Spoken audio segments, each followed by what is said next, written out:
So without further ado, this is Terry Visson, and thank you very much. Hey, all right. I'm only here for a couple of reasons. I work with Ramsey as the editor of this little series of books we called Outspoken Authors. And what they're like chapbooks, and they take, the idea is to take an author who's well-known and active in the field, mostly of science fiction, who has some kind of profile, who also has something to say, who's not just a storyteller, but also makes up other kind of stuff. And we were happy to get Rudy involved in the field. We've also, many times it seems like a who's who of SF. We have Michael Moorcock, we have Ursula Le Guin, we have Rudy, we have Cory Doctorow, we have, who else we have? You. Well, yeah, but I stuck myself in because I could. I'm not a science fiction writer with quite that profile. At any rate, I wanted to put this book out in the world, and I'm quite happy with how it looks, and we got Rudy to do it. But I'm also here because I am a science fiction writer. I have been for about 40 years. Is that right? And it's been, Rudy and I have bumped into each other over a number of years. Rudy was much higher. Rudy's quite important in the history of science fiction. He is he's the only person I think that's won the Philip K. Dick Award twice. Could that be true? There might be some other. There might be some others, but I don't know of them. Rudy was always kind of a wild card in the field. He kind of came into it sort of like a rocket ship that was spinning in a weird orbit and got a lot of attention quite early and has written a number of very important and interesting books. He's also written math books like The Fourth Dimension. He's written sort of non-fiction like Saucer Wisdom. He's written series, I think it's sort of happened into a series, The Wares. The Wares, you know. He's written what you would call conventional science fiction, unless you, well, he's his own convention. But at any rate, he's sort of had his own orbit in science fiction. He's blazed quite a trail. It was always I used to run into him. We had the same agent, but we've become quite good friends since we've been in California. And so we're glad to have him aboard Outspoken Authors, but I'm proud to have him as a friend and a colleague in the field as well. So here he is, Rudy Rucker. Thank you, Terry. I've never been sure how to describe Saucer Wisdom, but non-fiction is good. There you go. It's a book of speculations about the future, and I say the reason I know these things is because I have a friend who was abducted by a UFO, and he went to the future and told me all these things. And the main character is called Rudy Rucker. Anyway, I'm happy with this book. It's a very nice-looking little book, cute composition, book spine. And I'm thankful to Terry and Ramsey for helping make this happen. Rudy's one of the only science fiction authors who holds up his foot. He holds up his spine. There you go. So, I think this book, there's an essay and there's two stories and there's an interview that Terry did. So I think I'm going to read the end of one of the stories and then maybe a little bit from one of the essays. We'll see. We'll also can do some Q&A, which is often the most interesting part of an author appearance. So this story is called Rapture in Space, and the theme is, I'll start it near the end, and there's this guy, he's sort of a sleazy stoner kind of a guy, and he gets this woman to come in with him, and they're going to broadcast the first porno video from outer space, which I don't know why it hasn't happened yet. And there's all sorts of difficulties in making it happen, but they arranged that people will be buying it as a sort of a streaming download. It won't be, in a sense, a public video on the public airwaves. So they've got it all covered. And they have investors that have lent them the money. Because this is in the future when they have private space flights, which they're just starting to now. In fact, I'm sure some people will jump on this idea. Anyway, And so they're calling their show Rapture in Space. So, they've got 1 million people have signed up to see this. And so it's Denny and Silky. Silka is the woman. So the great day came. Naked, save for a drenching of Space Rapture Aeroscent. That's product placement. They've got some products they're going to be using. Silka and Denny waved goodbye and stepped into their shuttle box. It was shaped like a 2-meter thick letter D, with a rounded floor and with a big picture window set into the flat ceiling. A crane loaded the shuttle box into the bay of the space shuttle along with some satellites, missiles, building materials, etc. A worker dogged all the stuff down, and then the bay doors closed. Silka and Denny wedged themselves into their putty-like floor. Blast off. Roar, shudder, push, clunk, roar some more. Then they were floating. The bay doors swung open, and the astronauts got to work with their retractable arms and space tools. Silka and Denny were busy too. They set up the cameras and got their little antenna locked in on the XVID dish. So that's the channel down on Earth, XVID. They started broadcasting right away. Some of the Rapture in Space subscribers had signed up for the whole live protocols in addition to the 90-minute show that Silka and Denny were scheduled to put on in only half an hour, Denny, said Silka. Only 30 minutes till we go on. She was crouched over the sink, douching and vacuuming the water back up. As fate would have it, she was menstruating. She hadn't warned anyone about it. Denny felt cold and sick to his stomach. XVID had scheduled their show right after takeoff because otherwise, with all the news going on, people might forget about it. But right now he didn't feel like fuffing at all, let alone getting under. Every time he touched something or even breathed, his whole body moved. All clean now, sang Silka. No one can tell, not even you. There was a rapping on their window. One of the astronauts, a jolly jock woman named Judy. She grinned through her helmet and gave them a high sign. The astronauts thought the Rapture in Space show was a great idea. It made people think about them in new, more interesting ways. I talked to Judy before the launch, said Silka, waving back. She said to watch out for the rebound. She floated to Denny and began fondling him. 10 minutes, Starman. Outside the window, Judy was a shiny form against Earth's great marbled curve. The clouds, Denny realized. I'm seeing the clouds from on top. His genitals were warming to Silka's touch. He tongued a snap crystal out of a crack between his teeth and bit it open. Inhale. The clouds. Silka's touch. He was hard. Thank God he was hard. This was going to be all right. The cameras made a noise to signal the start of the main transmission, and Denny decided to start by planting a kiss on Silka's mouth. He bumped her shoulder and she started to drift away. She tightened her grip on his penis and led him along after her. It hurt, but not too unpleasantly. She landed on her back on the padded floor and guided Denny right into her vagina. Smooth and warm, good. Denny pushed into her and rebound. He flew rapidly and buttocks first up to the window. He had hold of Silka's armpit and she came with him. She got her mouth over his penis for a second, which was good, but then her body spun around and she slid tooth-rakingly off him, which was very bad. Trying to hold a smile, Denny stole a look at the clock. 3 minutes. Rapture in Space had been on for 3 minutes now. 87 minutes to go. It was another bruising half hour or so until Denny and Silka began to get the hang of space fuffing. And then it was fun. For a long time they hung in midair with Denny in Silka and Silka's legs around his waist, just gently jogging, but moaning and throwing their heads around for the camera. Actually, the more they hammed it up, the better it felt. Auto-suggestion. Denny stared and stared at the clouds to keep from coming, but finally he had to pull out for a rest.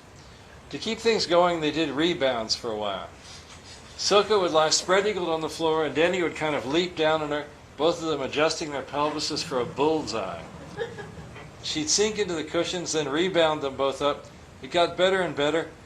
Silka curled up into a ball and impaled herself on Denny's shaft. He wedged himself against the wall with his feet in one hand, and used his other hand to spin her around and around a bobbin on his spindle. Denny lay on the ground, and Silka did leaps onto him. They kissed and licked each other all over, and from every angle. The time was almost up. For the finale, they went back to mid-air fuffing, arms and legs wrapped around each other, one camera aimed at their faces and one camera aimed at their genitalia.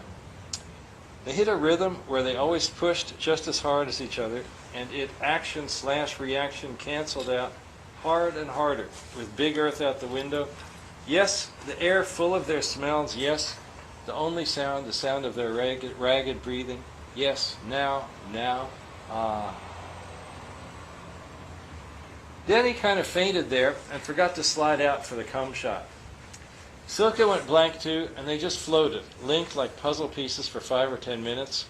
It made a great finale for the Rapture in Space show, really much more convincing than the standard sperm spurt. 2 days later, they were back on Earth, with the difference that they were now, as Denny had hoped, cashy and starry. People recognized them everywhere and looked at them funny, often asking for a date. They did some interviews, some more endorsements. They got an XVID contract to host a monthly Space Fuff variety show. Things were going really good until Danny got a tumor. "It's a dooky little kilp down in my bag," he complained to Silka. "Feel it."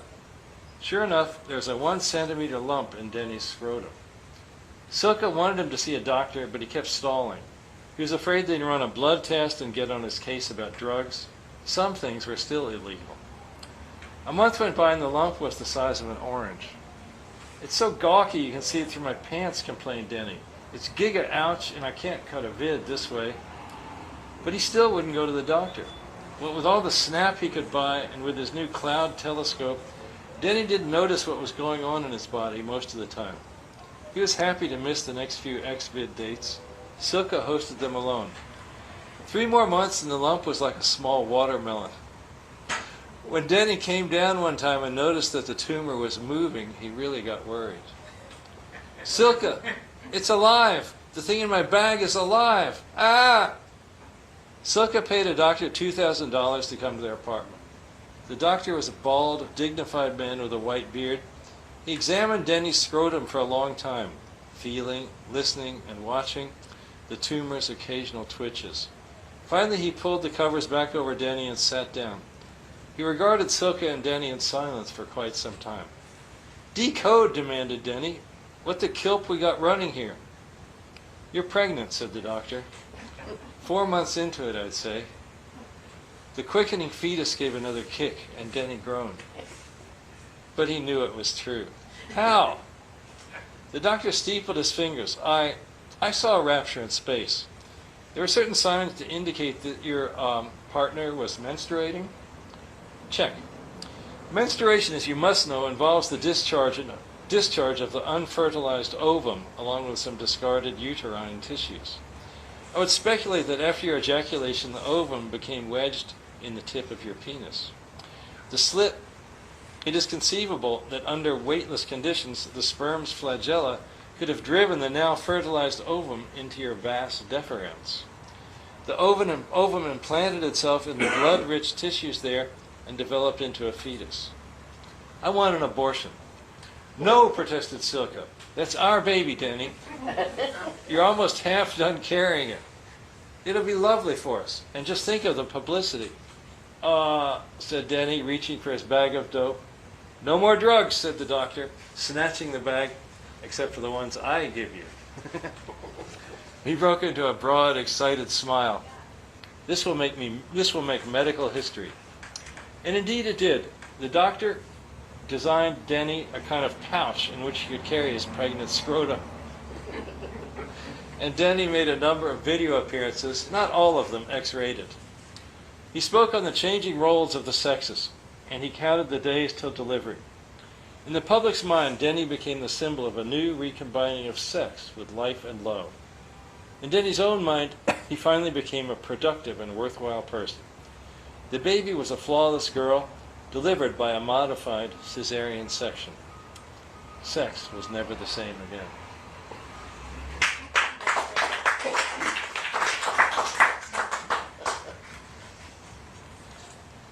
So we still have pretty much time. Maybe I'll read another little bit from one of the essays. I'll read the end of. I have this essay in here called "Surfing the Gnarl," and it's the same title as the book. And it combines a couple of kinds of ideas. Science. Sex in it? Does it have sex? Maybe. What doesn't? And then there's one idea in there I talk about a lot. For 20 years, my day job was teaching computer science at San Jose State.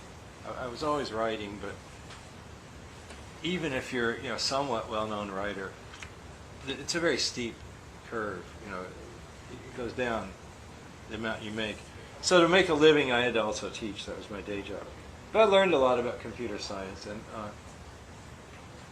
got very interested in some aspects of it. And one aspect is this thing that I call Gnarl, which is it's this level of complexity. It's not really random, but it's when you have something like the Mandelbrot set or some kind of computation. Like if you have two pendulums, the way things swing around in these funny ways, you can have something that's in a way a predictable computation, but the outputs of it are just so weird that in fact it's not practical to predict for longer than a second what's going to happen. And these are gnarly processes. And so I mentioned that Isaac Asimov in Foundation series talked about a universe in which the future is to some extent regular and predictable instead of being gnarly. His mathematician character, Harry Seldon, has a technique called psychohistory that allows him to foretell the large-scale motions of society. This is fine for an SF series, but in the real world, it seems not to be possible at all.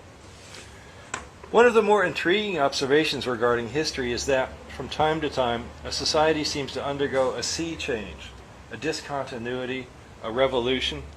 Think of the Renaissance, the Reformation, the Industrial Revolution, the 60s, or the coming of the web. In these rare cases, it appears as if the underlying rules of the system have changed. Although the day-to-day progress of a system may in any case be unpredictable, there's a limited range of possible values that the system actually hits. In the interesting cases, these possible values lie on a fractal shape in some higher dimensional space of possibilities. This shape is what chaos theory calls a strange attractor. Looking at the surf near a spit at the beach, you'll notice that certain water patterns recur over and over. Perhaps a double-crowned wave on the right, perhaps a bubbling pool of surge beside the rock, perhaps a high-flown spray of spume off the front of the rock. This range of patterns is a strange attractor. When the tide is lower or the wind is different, the waves will run through a different repertoire. They'll be moving on a different strange attractor. During any given historical period, a society has a kind of strange attractor.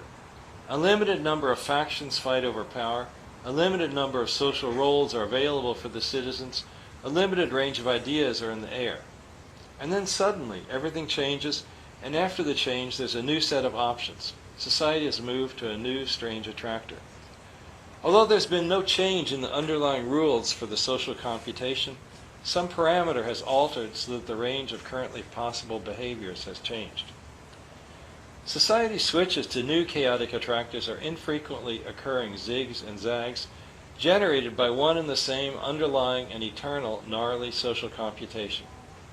The basic underlying computation involves such immutable facts as the human drives to eat, find shelter, and live long enough to reproduce.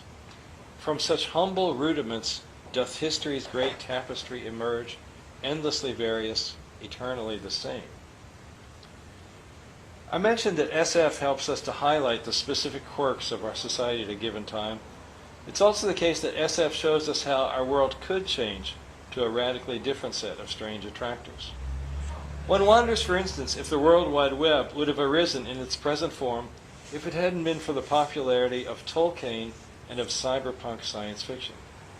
Very many of the programmers were reading both of these sets of novels. It seems reasonable to suppose that Tolkien helped steer programmers towards the web's odd, niche-rich fantasyland architecture.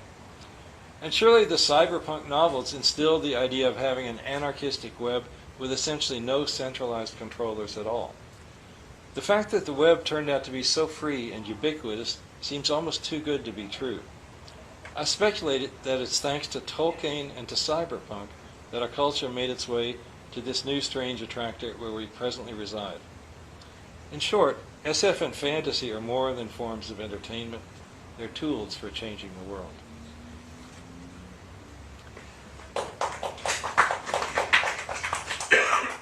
So maybe I'll stop there, and I'm sure you all can come up with some questions, and I can talk a little bit more.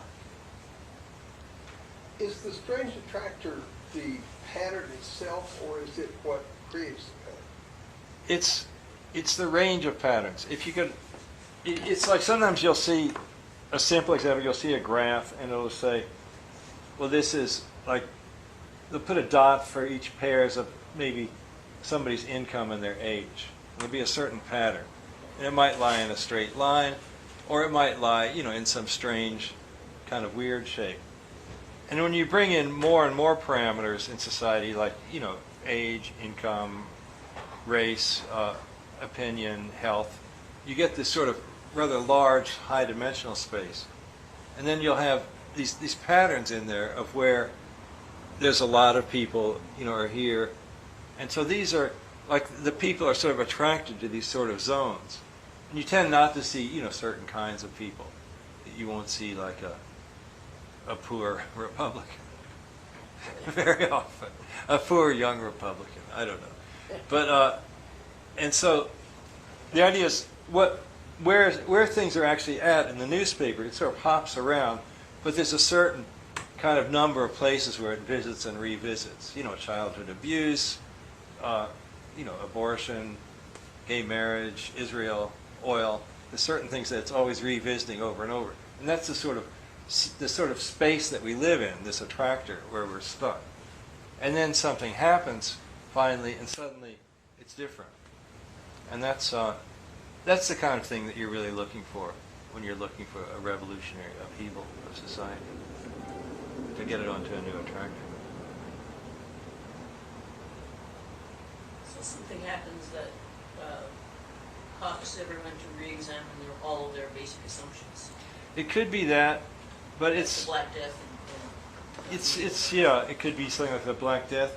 A lot of times it's not something that obvious that it's going to do it. Well, like McLuhan was always talking about that kind of thing, where you get the radio and suddenly you get the railroad, and people are suddenly viewing the world in a completely different way. Or the internet. And yeah, as I mentioned, the internet has changed a lot the way people think of things. The telephone, yeah, any kind of new communications media tends to have that effect. But there can be other things too, like a Great Depression.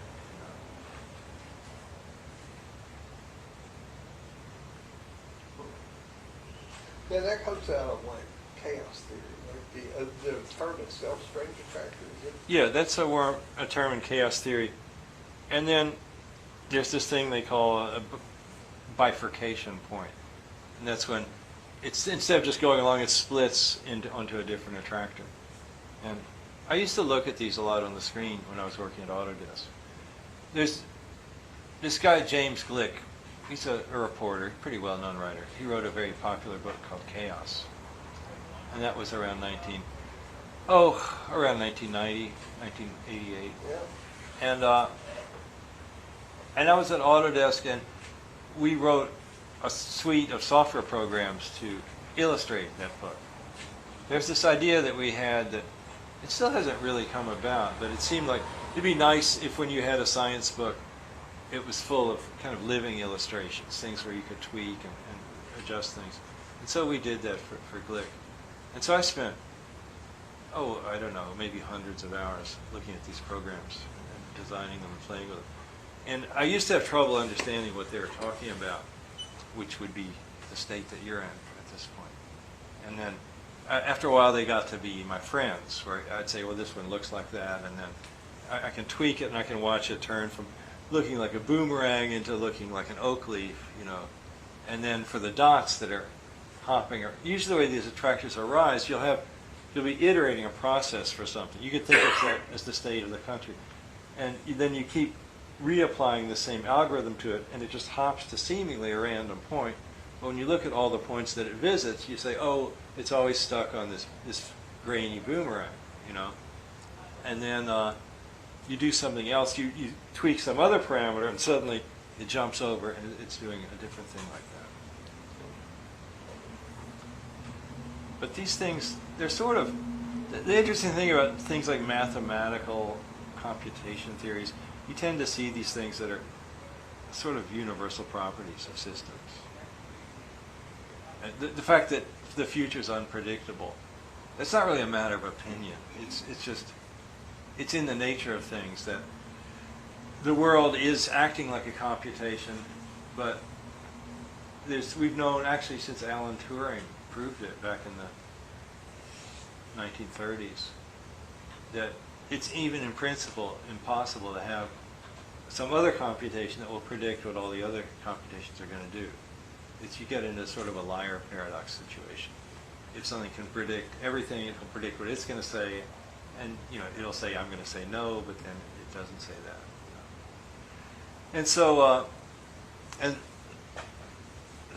there's a lot. I mean, there's this new TV show I was just seeing ads for it about a little boy he knows about the Fibonacci series from mathematics, and he's able to predict everything that's going to happen in the world. That's not very likely. And we can't even predict the weather. Well, you can't even predict where you're going to find the Fibonacci series. It's everywhere. Yeah. What's a Fibonacci? Oh, there's this dude in Italy, and he wrote problems to amuse his friends. His name was Fibonacci. Fibonacci in Italian means the blockhead. It was sort of a joking name his friends gave him. And he had this question about somebody raising rabbits. And suppose that every week, every pair of rabbits gives birth to another pair. And so the first week you have one pair, or maybe it takes them 2 weeks. And then the second week you have still one pair, but then you have two, and 1 and 1 is 2, and then 1 and 2 is 3, and then 2 and 3 is 5, and then 3 and 5 is 8. So it's a series where you keep adding the successive pairs. And it's a famous series because it converges to the golden ratio. You don't really want to know this. You can find it in sunflowers and pine cones. If you get a pine cone and you count the number of spirals that go like this, and the number that goes like this, they're very likely to be something like 8 in one direction and 13 in the other. And those are a pair of Fibonacci numbers. But yeah, we don't want to go there. No. Let's talk about porno from outer space. Well, they're very related. I wanted to introduce you to, this is Jim Nisbet, who's another PM Press author.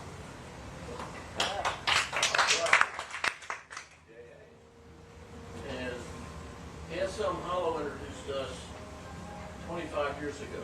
Yeah? On Montgomery Street.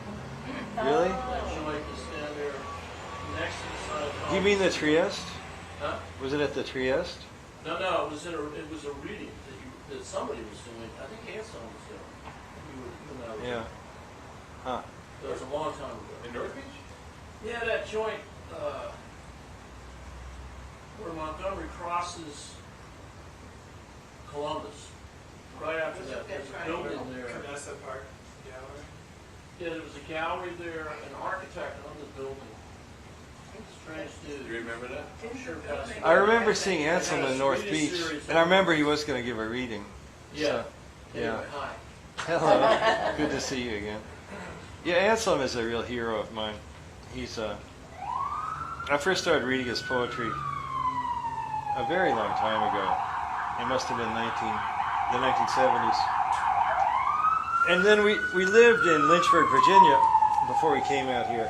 It was one of these odd quirks of fate that while I was helping to found cyberpunk literature, I was living in the hometown of the evangelist Jerry Falwell. I don't think I knew anybody else in that town who read science fiction. But Anselm Hollow, right? yeah, and then Anselm Hollow turned up because he was the writer in residence at this small college nearby called Sweetbriar. And then I had read his poems. I really worshipped them. And he was very happy to have me as a friend. And he's read everything. Yeah, he's a universally educated man. He once said, he's Finnish. He once said, every Finn deserves to have his biography written. It's so hard to be a Finn. It's coming to the strange attractor. It's Yeah. coming to that. Yeah. Buchanan mystery writers and more mystery writers and some mystery writers after that. Speaking Well, of, up on the brain there. I remember Andy Warhol said everybody should be, famous for 5 minutes or 15 15. minutes. 15. Well, I did a computation, and if we share it out equally, given our lifespan and how many people there are on Earth, we have enough so everybody can be famous for a third of a second. Because the average person lives about 3 billion seconds, and there's about 6 billion people, so you each get half a second. But the thing is, that's how long it takes you to notice That's something. serial thing, right? Yeah, each gets their own half second. Right. But the trouble with a half second is that's how long it takes you to notice something is happening. So just while you're reading, you have been selected. It's already over. As it should be.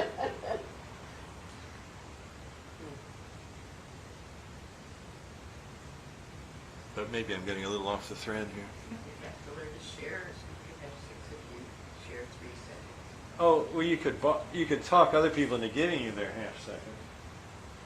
That's if you're the preacher. Everybody gives me their half second.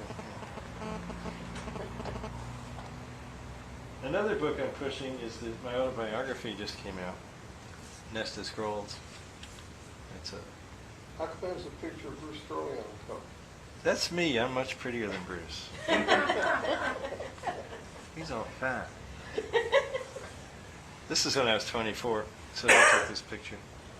It's in front of a It painting. doesn't look like Bruce. You know what it looks like? It looks like Ralph Reese, the cartoonist. Anybody remember Ralph Reese? He looked like that. I used to have brown hair. Yeah, and this, I don't know. I could read you something from this, or maybe we should just do more questions. No, Read something? Yeah, pick something juicy. All right. Well, I didn't make a real selection. Let's see.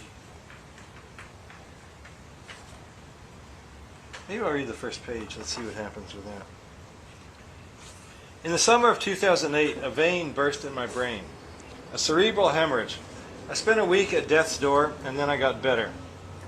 In normal times, I don't think directly about death. It's like trying to stare at the sun. But that summer, I did think about it. It would have been easy to die. Conditioned by a zillion novels and movies, you tend to think of death as a big drama, with a caped Grim Reaper kicking in your midnight door. But death may be as ordinary as an autumn leaf dropping from a tree. No spiral tunnel, no white light, no welcome from the departed ones. Maybe it's just that everything goes black. In those first mornings at the hospital, I'd sit on the patio with an intravenous drip on a little rolling stand, and I'd look at the clouds in the sky. They drifted along, changing shapes with the golden sunlight on them. The leaves of a potted palm tree rocked chaotically in the gentle airs, the fronds clearly outlined against the marbled blue and white heavens. Somehow I was surprised that the world was still doing gnarly stuff without any active input from me. I think this was when I finally came to accept that the world would indeed continue after I die. Self-centered as I am, this simple fact had always struck me as paradoxical. But now I understood it right down in my deepest core. The secrets of the life and death are commonplace, yet only rarely can we hear them. Sitting on that patio, and even more so when I came home, I came to understand another natural fact as well. The richest and most interesting parts of my life are the sensations that come in from the outside. As long as I'd been in my hospital bed, the world was dull and gray. I'd been cut off the external input, halfway down the ramp into the underworld. When I made it back to the trees, people, clouds, and water, I was filled with joy at being alive. It was like being born.